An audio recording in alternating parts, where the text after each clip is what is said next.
Tuesday. Happy Tuesday, everybody. Happy Tuesday. My name is Juanita Williams. I'm a purpose conduit. I'm the link to life beyond pain and the catalyst to discovering purpose. And this is today's Tuesday Truths. We are continuing in the Proverbs. Today, we'll be talking about the fool in the Proverbs. The fool and the Proverbs.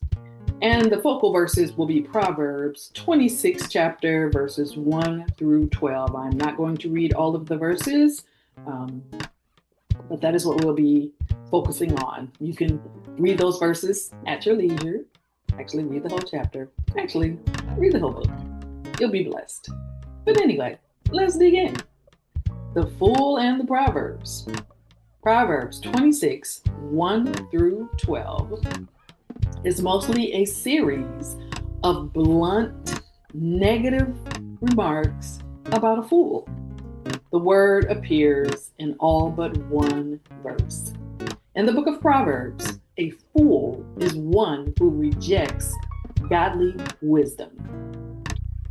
Proverbs 1 and 7, and you can read that at your leisure.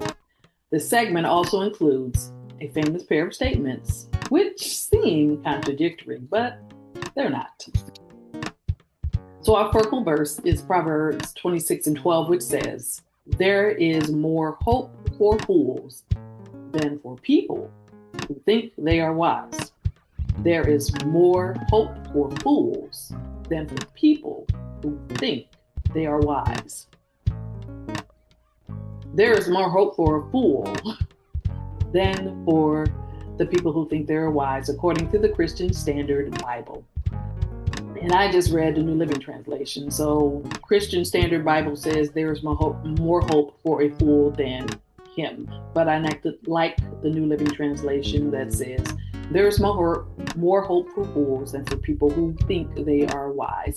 The verse warns that a person who is arrogant and believes that they are wise to the point of not seeking correction or learning is in a worse condition than a fool. Unlike a person who is self-deceived, a fool may still be open to being influenced by advice or consequences. But someone who is arrogant and self-deceived, there is no hope for them. Self-deception versus foolishness.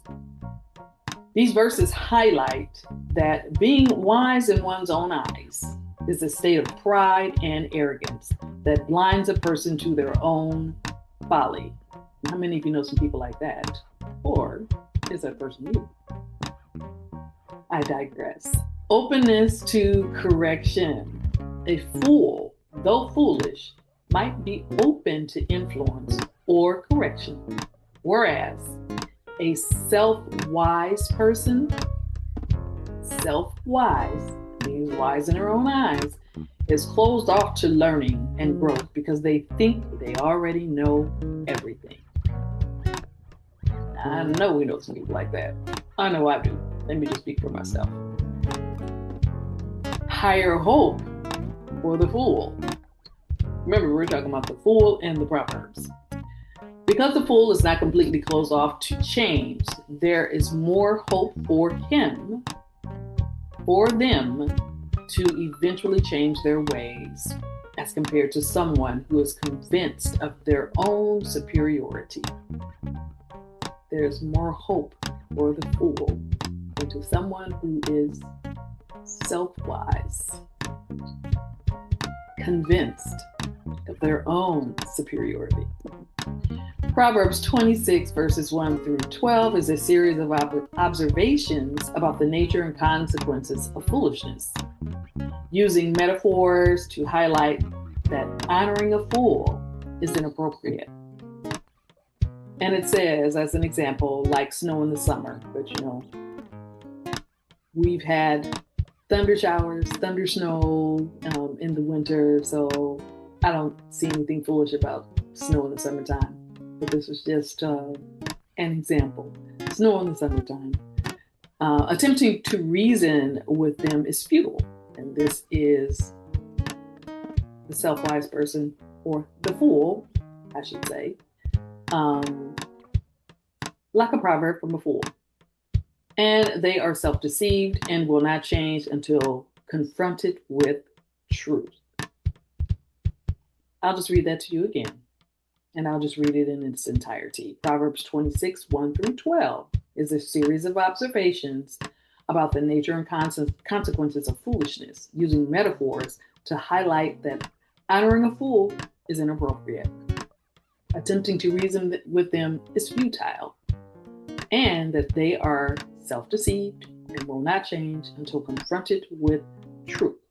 The verse warns against associating with or empowering fools, as this leads to negative outcomes for both the fool and those around them,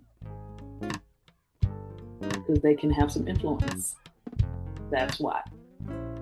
There's some key points, and then we'll be done. Inappropriate actions. Go ahead and read Proverbs 26, verses 1 through 12, and then you'll get a better context. Verses 1 and 2 state that giving honor to a fool is as out of place as snow in the summer or rain during harvest, because a fool, defined as someone who rejects wisdom, will not be changed by it. And I've already stated what I think about snow in the summer or even rain in the harvest, because our God can do anything. But they're using that as an example, so we'll just go with that. Futility of argument, and this is verses 4 through 5 and 7 through 9.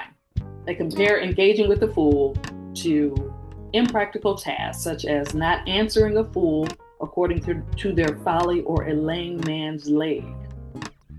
Trying to use wisdom with a fool can backfire like a proverb in a fool's mouth, or a thorn in a drunkard's hand.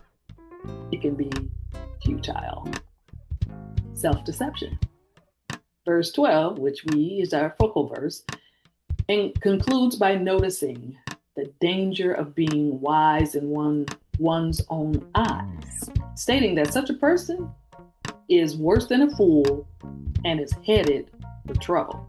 Being wise in your own eyes. Consequences and association. The passage advises against getting drawn into foolish debates or encouraging foolish behavior. Not wise at all. It suggests that God will ultimately hold fools accountable for their actions. Don't be drawn in. Don't be sucked in. Stay away from them. A call to wisdom is the last point. The verse implicitly calls the reader to not be like the fool, but to seek wisdom and avoid pride. Pride is when you're wise in your own eyes, you can become very prideful because you think you know everything.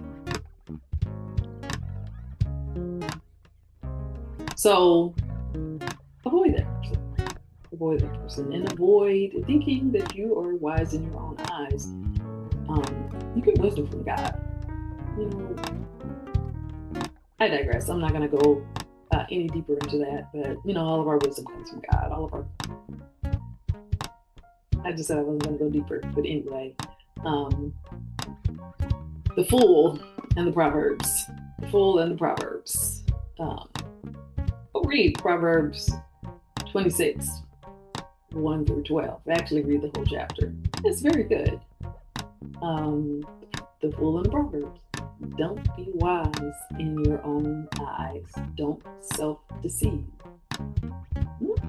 Don't self-deceive. And don't become prideful. Just because you know something doesn't mean that you have to become prideful. Thank God for the knowledge that He's given you. Thank God for the ability to obtain the knowledge that He's given you. Thank God in all situations, at all times, and in all things. And avoid being prideful. Don't be like a fool. Don't be like the person who is wise in their own eyes. That just leads you to destruction. And that is it for this week's Tuesday Truths. My name is Juanita Williams. I'm a purpose conduit. I'm the link to life beyond pain. And I am the catalyst to discovering purpose. Have a wonderful week. May God bless you. May He keep you. May He make His face shine upon you. And may He be gracious to you.